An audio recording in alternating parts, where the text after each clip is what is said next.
Russia's Chief of General Staff, Valery Gerasimov, took part in a surprise meeting with counterparts from Turkey and the US in the Turkish city of Antalya.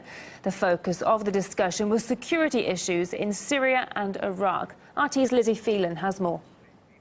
This is the first meeting of this kind between Turkish, Russian and American military officials where they are together discussing regional problems. The meeting is very high level. Now, it's not known what the details of that meeting today exactly are, but we do know that the focus is on Syria and Iraq, and there's high hopes that the participants will be able to find some common ground despite right now very tense relations between some of them. It comes amid renewed Turkish threats to attack American-backed forces in the northern Syrian city of Manbij, where over the last few days the villages to the west of that city have been the focus of fighting between Turkish-backed FSA groups and the American-backed Syrian Democratic Forces, a key component of which is the Kurdish-led forces, the YPG. Now, Ankara says that the YPG is merely an extension of the Kurdistan Workers' Party, which they brand a terrorist organization.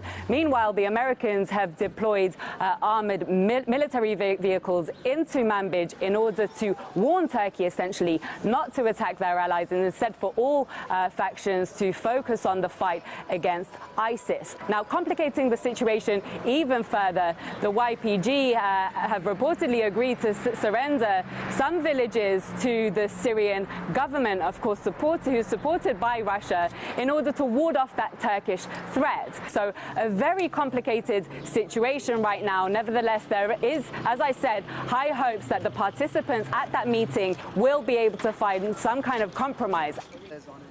Political analyst and Middle East expert Amar Wakaf says finding a compromise between all the sides of the conflict will be difficult. The Russians wouldn't want the Turks to choose either Russia or America. They would probably also want to bring America into their side. So in order to have some sort of a group or a coalition, a bigger coalition than there already is. So instead of competing, they could cooperate or collaborate.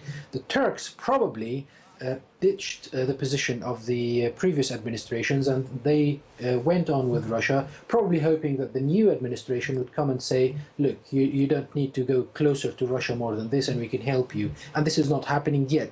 So there is a bit of tension, but hopefully everyone is going to come on the same side and participate in larger push to defeat terrorism in Syria and Iraq.